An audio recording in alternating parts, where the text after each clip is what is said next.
Emil Guillermo joins us. He's the host of the PETA podcast, which you can find every Wednesday on iTunes and Stitcher and wherever fine podcasts are downloaded. Hello there, Mr. Guillermo. Hello, Mr. Feldman. How are you? People for the Ethical Treatment of Animals.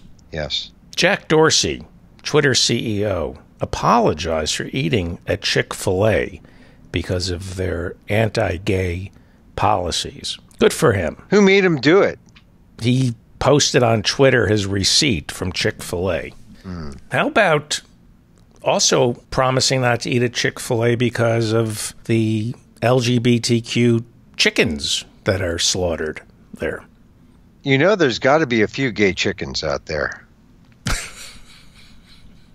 Yeah, I'm not joking. You know, they go through this whole chicken sexing process, as you know, in the factory farms. And there must be one or two that slip through, I mean, they're trying to be transgender in the chicken world too, but, fluid, open. Yeah. Well, let's talk about the Jews. Yes. Now, I don't keep kosher, but I always assumed that kashrut was the gentlest way to kill an animal, that it was done swiftly, and a rabbi came in and knew where to put the blade so there'd be less pain. That is how I was brainwashed, but I'm a vegetarian. That's the story they tell, right? Yeah. I mean, the idea that if it's kosher, it's got to be good, right? That's the myth.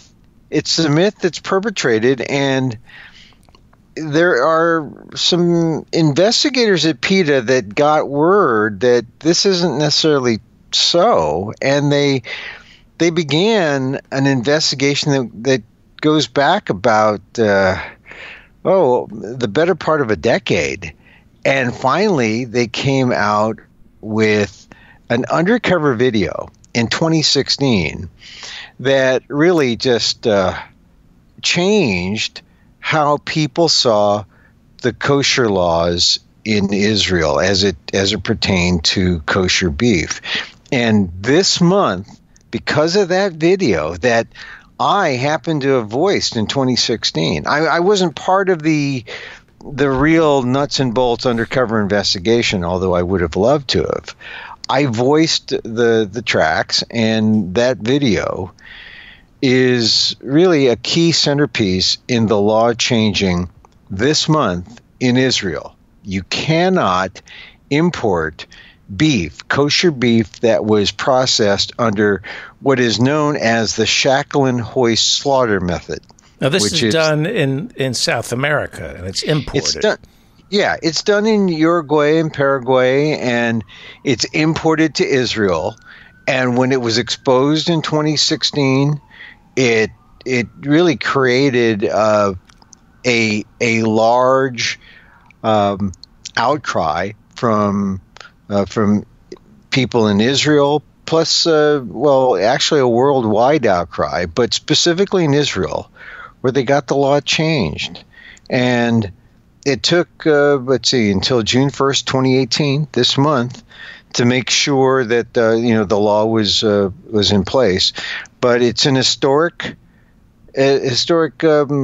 legal precedent there in Israel. And yet, even though you can't bring this kind of meat into Israel, the South American slaughterhouses are still importing or exporting their meat, their kosher meat, to the U.S. So if you're at a Cubs game, I don't know if you're in Chicago and you get, because they're really big on those beef kosher dogs. Chances are those the animals used for that dog were subject to Shacklin-Hoist methods, which is not a pretty picture. And I urge people to go to the PETA website at PETA.org and check out the video. They'll hear my voice. They'll see the gruesome pictures, and they'll see why Israel banned the Shacklin-Hoist method. It's just a terrible way. It's definitely not kosher. That was a shocking thing. Yeah, yeah. and yet here's the thing. Technically speaking, it could still be seen as kosher, and that's how the meat was being brought into Israel. And the other aspects of the law, which says, well, this is this is supposed to be the kindest and gentlest way in which we can, take an animal's life. Well, I'm looking at it's pretty rough to look at. Yeah. I would assume shackle and hoist was never anticipated in the Old Testament. I don't know. Did Jesus get crucified? No, that wasn't shackle. Yeah, I mean, but I'm looking at the actual slaughter, and he seems to be severing the head in the proper way to hit the carotid artery properly. So I understand what you're saying. In one sense, the slaughter is kosher. It's the foreplay that's not kosher. Right. It's the steps leading up to it. Yeah. And even there were some instances in the undercover video where the person coming in before the head of the animal hit the ground, it was not performed as prescribed. Here's the thing. Thank goodness. Here's the thing. Thank goodness for undercover video. Really. Yeah. That's really one of the highlights of the PETA investigations team. This undercover duo who go out around the world, and not just for kosher slaughter, but in terms of animal skins and down and all that. The very accomplished team, and this is, as they say, a feather in their cap. This feather in their yarmulke. In their yarmulke, yes. Yeah. And by the way, feathers are not good. You taught me about down, so we don't put feathers in hats. They're polyester feathers. Yes. Hey, we're on at 6:30 on KPFK in LA during the dinner hour. Yes. This isn't television. This is radio. Mm. With TV, it's gruesome. Nobody really, a lot of people, they want to taste the beef. I've said this a million times on my show. People want to taste the beef. They want to put it inside of them. But they don't want to see the beef. They don't want to see the beef when it was alive. They don't want to hear it screaming. They don't want to smell it in the slaughterhouse. They are up for only the taste and not the other senses. Describe, since this is radio, what shackle and hoist means, because it's radio. People don't have to see it. They don't have to smell it. Well, let them hear it. Like I said, they can go to the video and they can hear the sounds. How about that? But I don't think they're going to. So describe what they do. Okay, so basically they'll gang up on the cow, and they'll manhandle it, and it's not a gentle process. It's sort of like what is the term that they use? They surround it. It's like torture. Not torture, but when they oh God, see, I'm the words fail me now. But basically, it's like a gang of men come up to the cow, and they grab it by the head, and they use a thing called a devil's claw, which is like it looks like a pitchfork, and they use that to torture the cow, and then when they get it down, do they sedate the cow? No. There's no sedation used. That's one of the problems with this method. They shackle the cow. I thought they were supposed to stun the cow.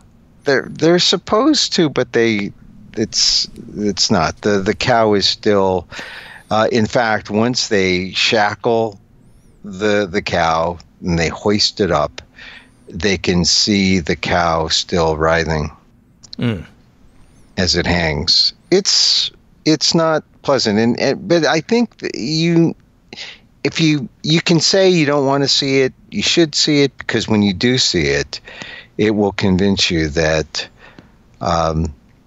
you don't. This is not a gourmet treat. This is not something fit for a meal. I'm looking at the pictures right now, and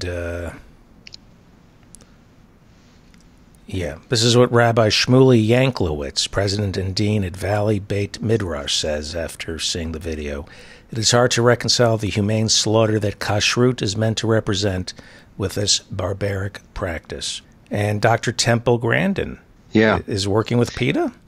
Yeah, Temple Grandin is the expert witness that the investigators go to, because the investigators, and if you listen to my interview with Hannah Shine, who is the PETA investigator, she talks about being in the midst of all the the sinew and the blood and the water. I mean, it's just it really is quite an environment you're placed in there, and she's trying to make sure she's positioned correctly to get everything in the hidden camera that she is concealing, and she's trying to capture it all, and it's the only thing that keeps her really from breaking down, because she's placed in this environment that is so it's a house of horrors, is to use her words. And so she's getting these images, but she makes no judgment, right? She makes no judgment as she's capturing these images. And then once they get the images back into the United States, then they show it to experts like Dr. Temple Grandin. Right. And now they've phased out shackle and hoist in Israel, or no? They banned the use of importing shackle and hoist processed beef. Mm-hmm. So kosher beef that's processed in this way, you can't bring in to Israel any longer. And all the companies in South America that are using these methods now have to change, and they have to spend hundreds of thousands of dollars if they're going to make up for the beef that they, if they want to get the same amount of business into Israel, they've got to pump in the money to change their methods, which means to have these rotating restraint pens that are kinder and gentler, and they had the deadline of June 1st, 2018, and so it's most of the companies have followed suit. We'll see if there's a compliance issue. There shouldn't be, but at the same time, they're still able to send the shackle and hoist meat that they don't sell to Israel to places like the United States, and that's really where the action by your listeners is really needed. Well, I'm at the investigation.peta.org/kosher slaughterhouse action page, and it's very simple. It says take action now. They write the message for you. All you do is put your email in there and hit send. Who does it go to? Well, the investigations team gets it. They'll send it to the I imagine to the South American slaughterhouses, to show them directly what kind of response their practices are getting from consumers here in the United States, or actually worldwide, because the site is available for all to see. Right. And then the fact that this 2017 or the 2016 investigation caused an uproar in 2017 and got Israel to change its law, because there was something like 150,000 emails that came in. That says that, hey, maybe the same kind of pressure will get the Jewish community in the United States to take a stand and to force pressure on the import of meat that's done by Shackle and Hoist to the U.S. Volkswagen says it will no longer test its cars on animals. How are they testing their cars on animals? Now, do you remember that story 5 months ago? It was in the New York Times. There is a Volkswagen Rabbit. They don't use real rabbits first, do they?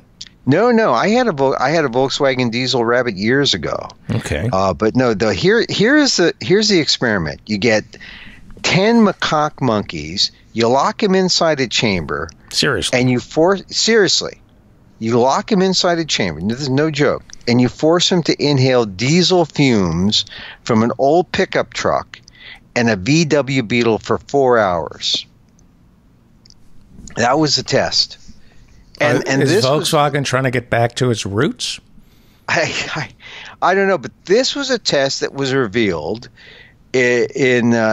it was reported in the New York Times, and this is a test that was done at Lovelace Respiratory Research Institute, which is a contract facility in Albuquerque, New Mexico.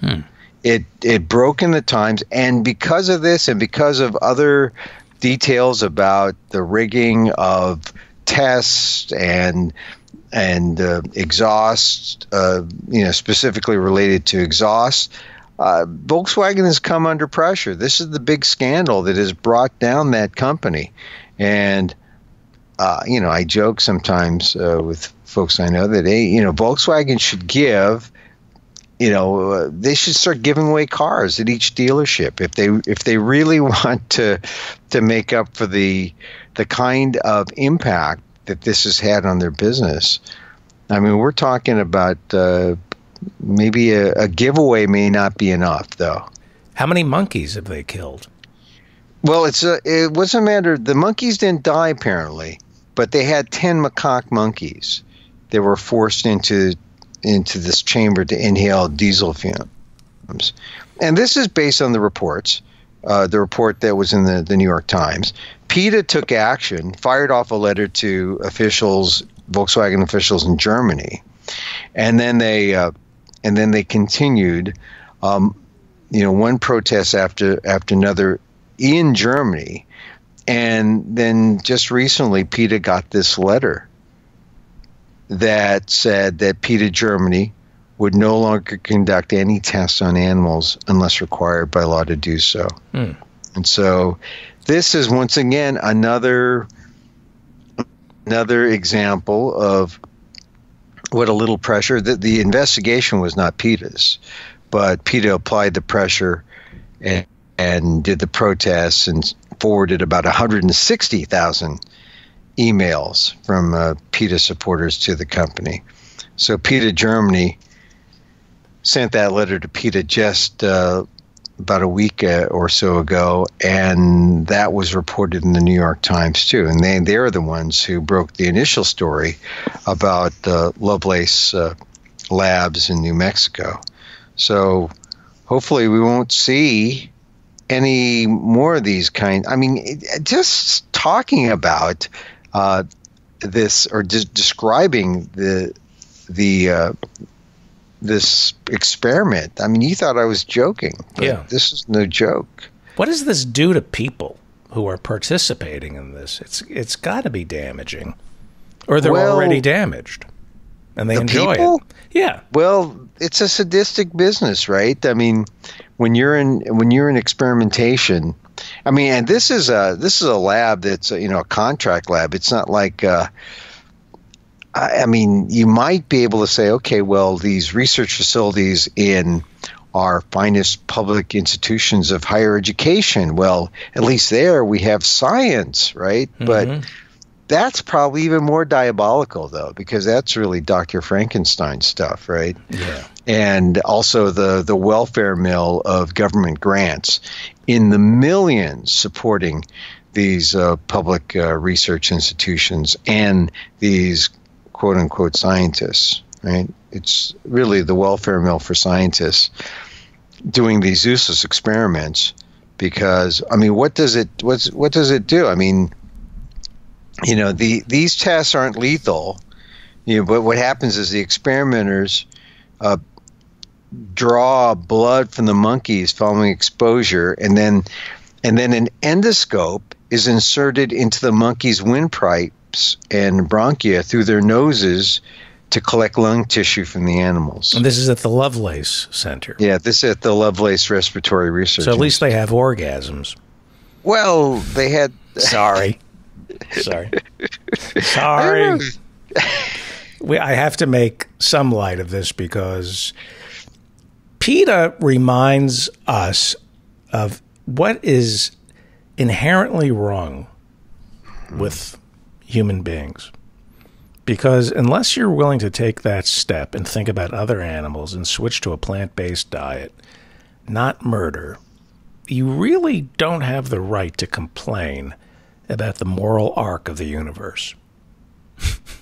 Well, it's... If you don't, if the universe isn't moral enough for you, yeah, you really got to start with switching to a plant-based diet. People don't want to hear that. They want to nibble around that.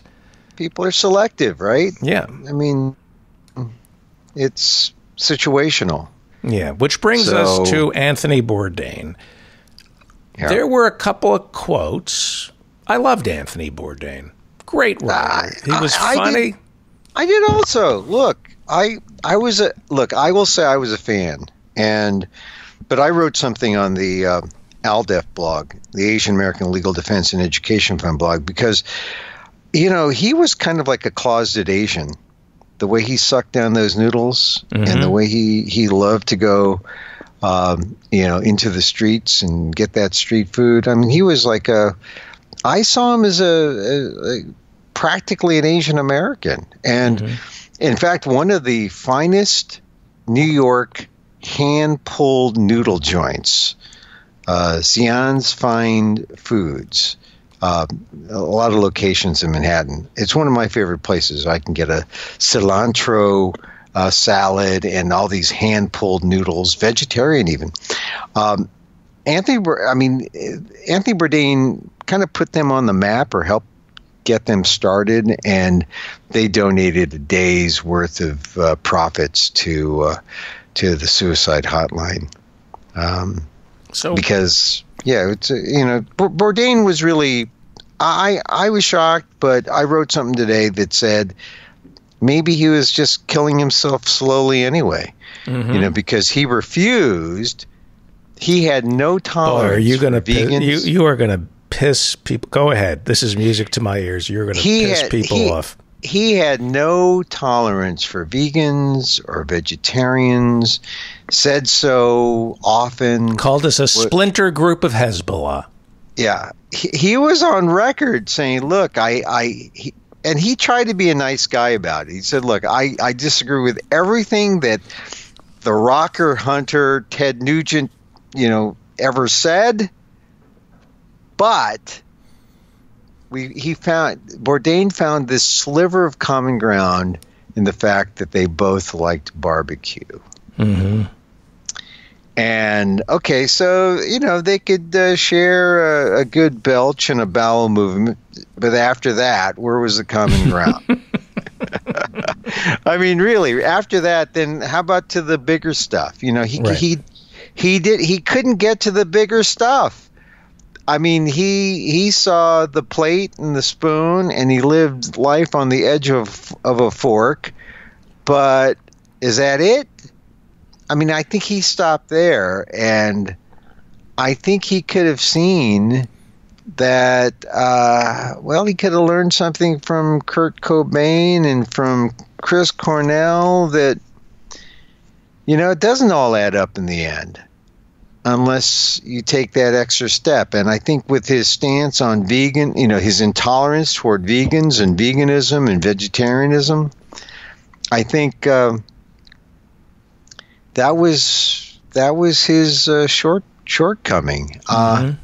I learn a lot of things from his shows and his writing. And in this marathon, I do a piece called "Suicidal Thoughts After Watching CNN's Anthony Bourdain Marathon" on the ALDEF blog at aaldef.org/blog.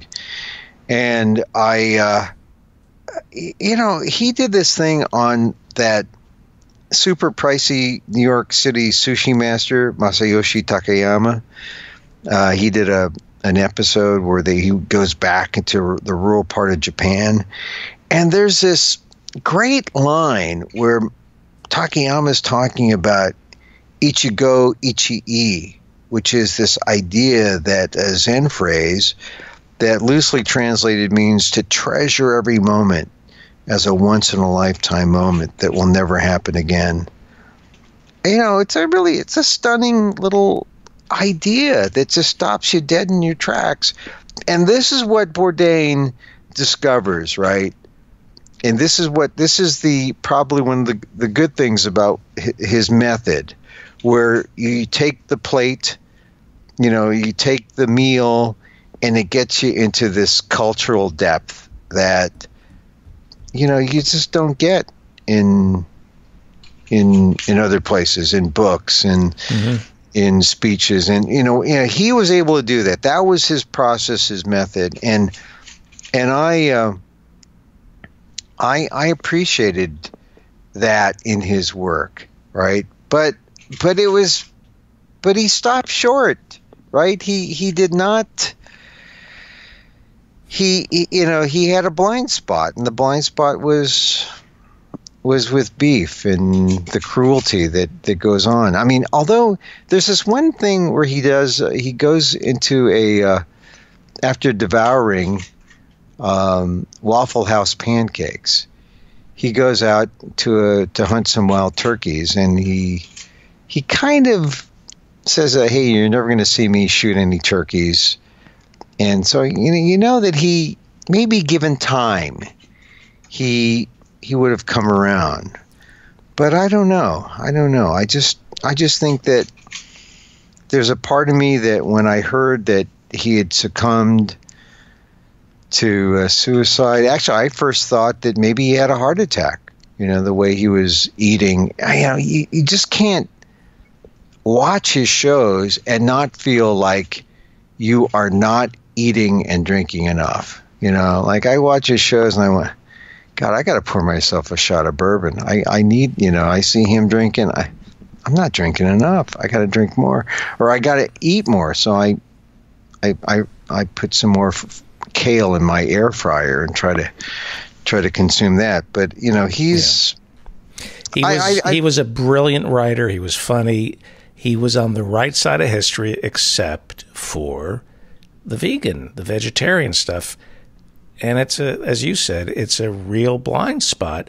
100 years from now, we're going to look back at meat eaters the same way we look back at Neanderthals.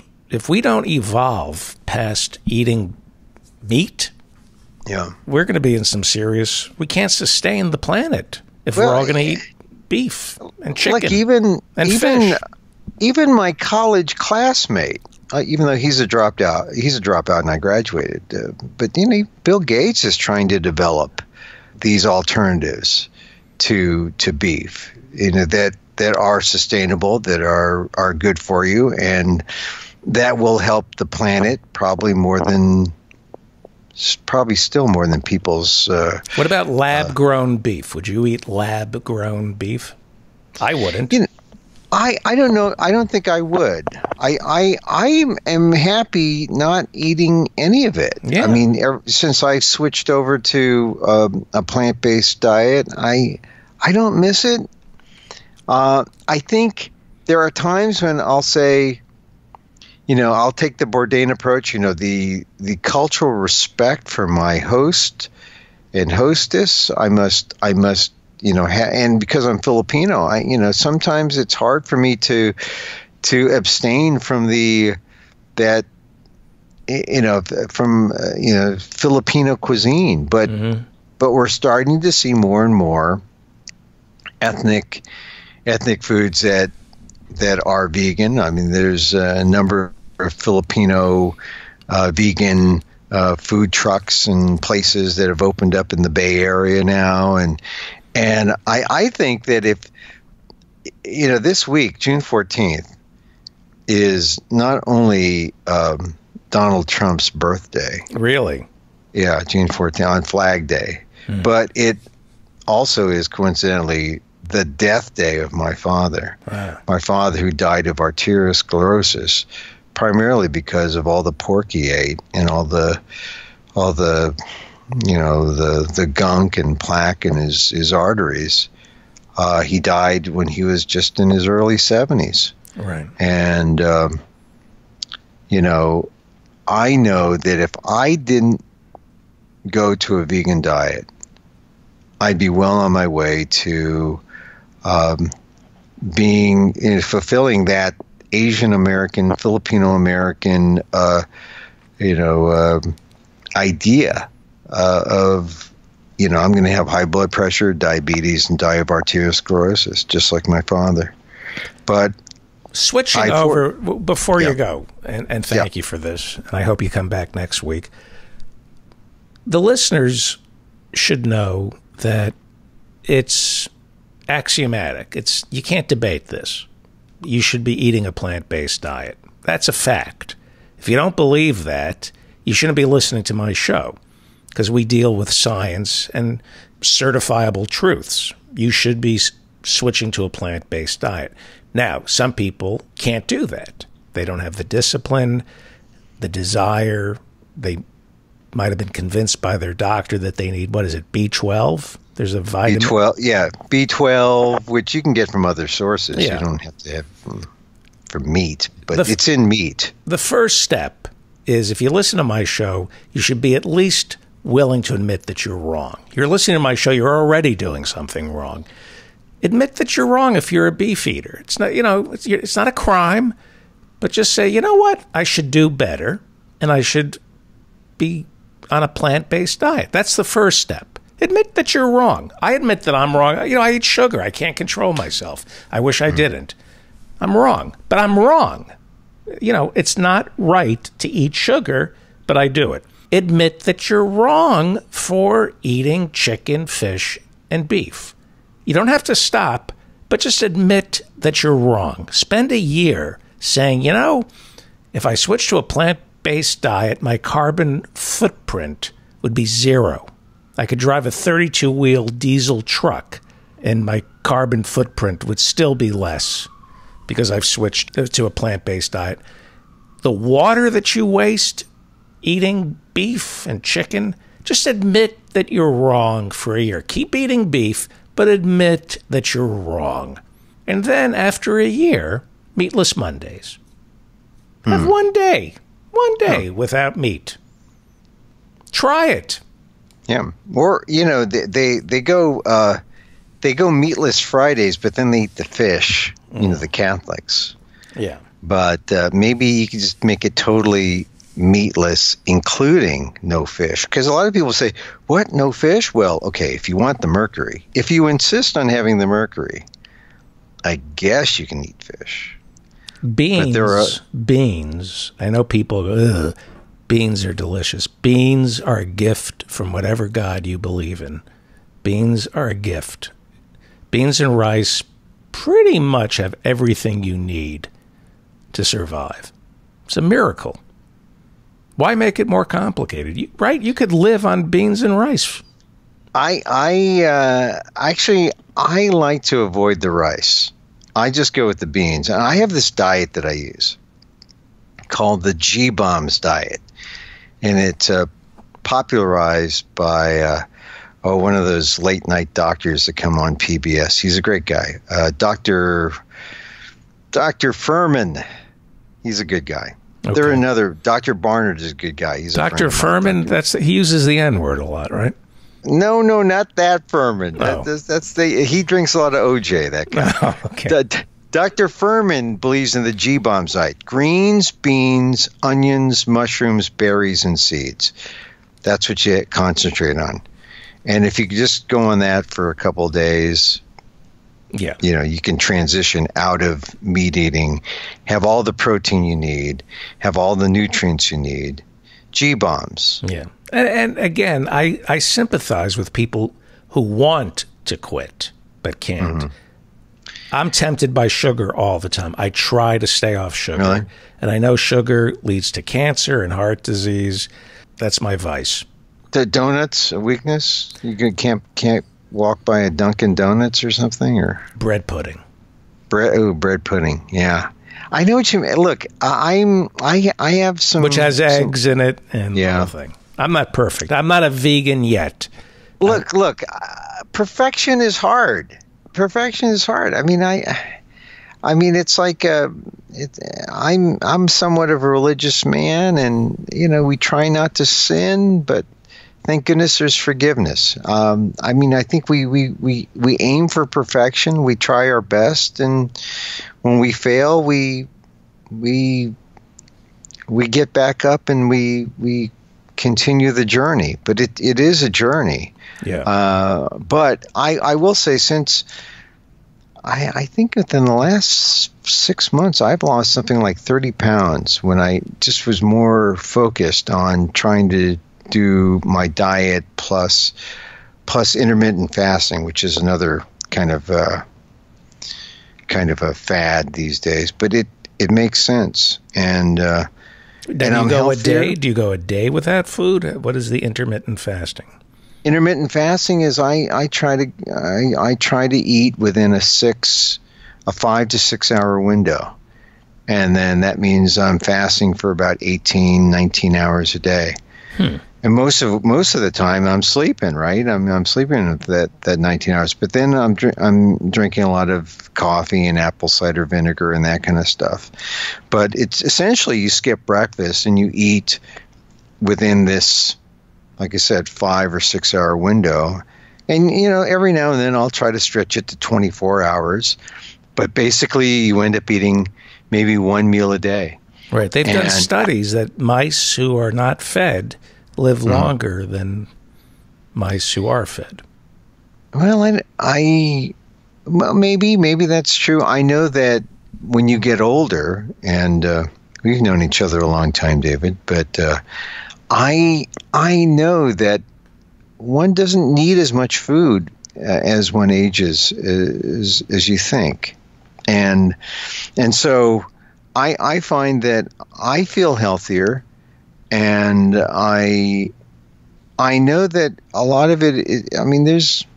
There's no real secret, a lot of it is willpower. A lot of it is also knowing that, you feel better. You feel better when you are eating in control rather than eating out of control. And that was, to get back to Bourdain, that's one of the things that I always thought, he was always eating. Yeah, here's the guy, he ate everything, he drank anything, he lived life to the fullest, and somehow, it isn't quite the answer to the questions that we pose in our lives. It's not the answer to happiness. Yeah. And that's sort of the thing that you realize. So what are the answers? And it usually comes after the meal. It usually comes, or doesn't include the meal. The answers are out there, but that's why we're searching. Right. Emil Guillermo is the host of the PETA podcast, People for the Ethical Treatment of Animals. It drops every Wednesday. Thank you, sir. I'll talk to you next week. Yeah. Thanks, David. Stay on the line for 1 second.